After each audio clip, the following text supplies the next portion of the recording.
Excalibur is a 1997 novel by Bernard Cornwell, and it is book 3 in his Arthurian trilogy called the Warlord Chronicles.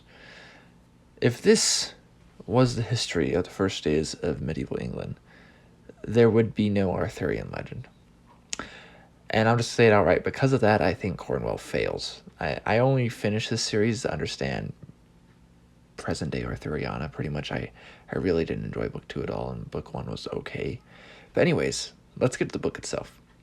The first book was Wars Against the Other Britons. The second was Against Christians, and even the cult of Isis in part, as pertaining to Guinevere and Lancelot. And this one finally turns to the Saxons that have been there the whole time, with Cerdic, but more so with Allah. In some ways, Arthur is less pathetic in this book, but also more so than he was in the previous book. But Allah is a fun character. We get some good stuff from him, and as always, so is Derval.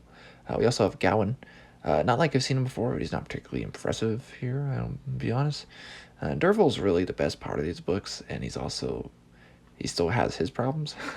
And so, I mean, like, they are nicely paced books, and Derval's stuff is interesting. I don't think it's, like, wholly accurate, but since he's fictional, there's ways I feel like we can get around it. I think it's really silly that he's a monk and he's not even Christian. That doesn't make any sense.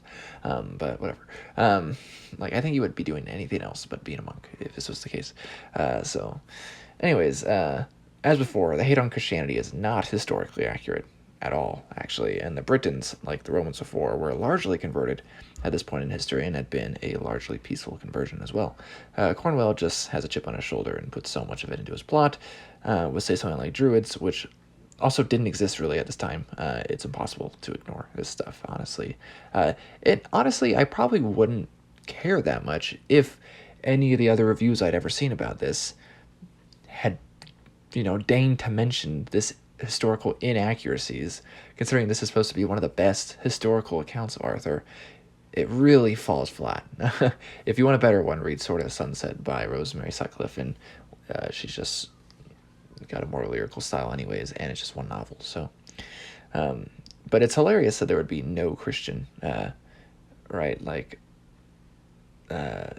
when, let's see, the year 500 hits, even though that's 500 by the Christian calendar, but no other. See, that doesn't make any sense. Like, because there's this idea in the book, right, that, by the year 500, there will be no Christians. The year 500 of what? Since the birth of Christ. Okay, so what? Anyways, that being said, Nimue is even more nuts than any of the other Christians in this one. They're kind of romanticized pagans in the first couple, but she really is not great here. Though she is, I feel like the author still tries to put her in a more positive light than, say, the Christians are. So, all this said, I am actually really fine with a Reverend Arthuriana, but when that's the goal, that's when I'm fine with it. Say in something like By Force Alone by Lavi Tidar, or even Twain's A Connecticut Yankee in King Arthur's Court. I just think the inaccuracies. It's like, for example, I've recently read, was it 9th or 10th century Baghdad, right, is a setting for Desert of Souls by Howard Andrew Jones, right, and they're all practicing Muslims, right, as they would be, right. Now imagine if Jones had a chip on his shoulder against Islam, and it's just like, yeah, all the characters, if they are Muslim, they hate it. They hate Islam, right? And then, and like, it wouldn't make any sense. And Jones would have rightfully gotten a lot of hate for it. And he doesn't do that at all, right? Which is in what I'm saying is that Jones is a lot more honest academically than Cornwell is at all. And I think it's just really popular to hate on Christianity in the postmodern world.